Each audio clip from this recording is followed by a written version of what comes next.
Nous voici dans la place, nous suivons le guide.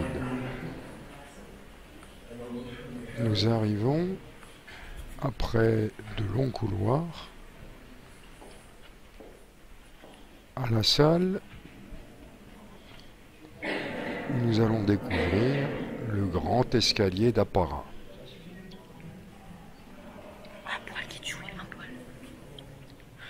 Il règne un silence de cathédrale. La raison en est que les guides, au nombre de 3, sont munis de micro-émetteurs et qu'on nous a donné des écouteurs qui nous permettent d'entendre les commentaires.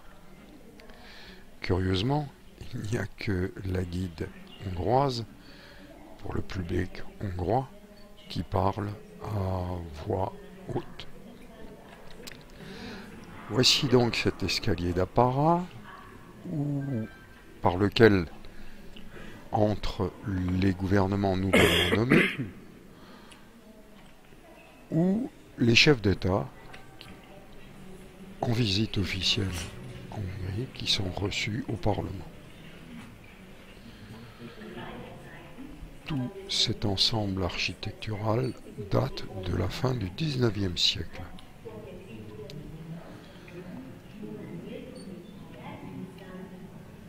Alors les plafonds sont revêtus d'or fin.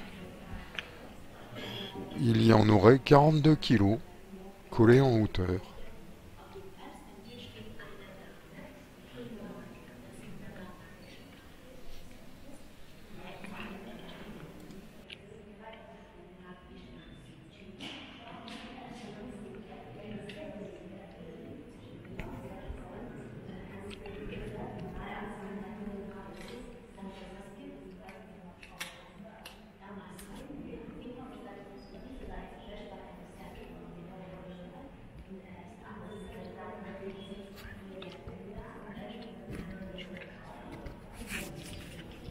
Nous approchons du Saint des Saints,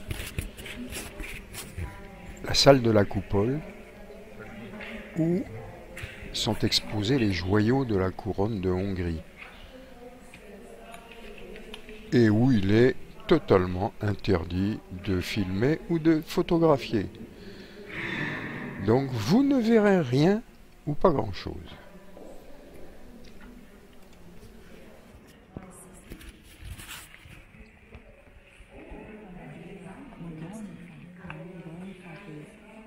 Voici à présent dans la salle des pas perdus, comme on dit en France, de la chambre haute.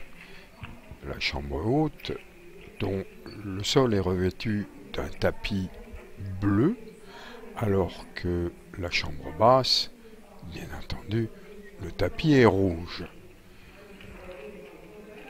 Les murs sont décorés de statues qui illustrent des personnages célèbres de l'histoire hongroise.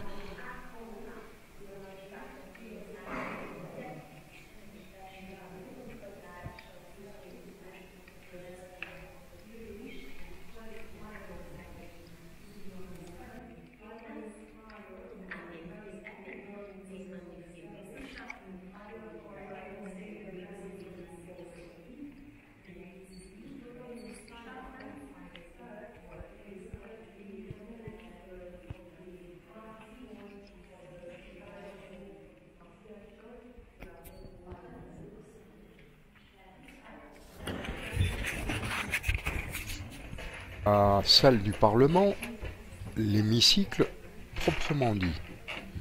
Comme tout le reste, c'est richement décoré.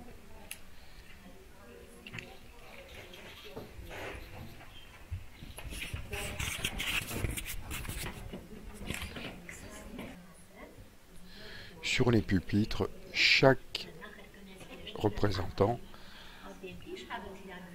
a à sa disposition les boutons qui lui permettent de voter pour, contre ou abstention. La guide hongroise continue son solo toute seule là-bas.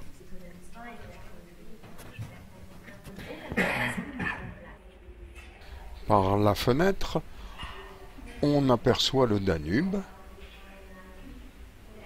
et Buda en face. Des cendriers où les députés déposaient leurs cigares, des couloirs, encore des couloirs, mais le couloir cette fois-ci mène à la sortie.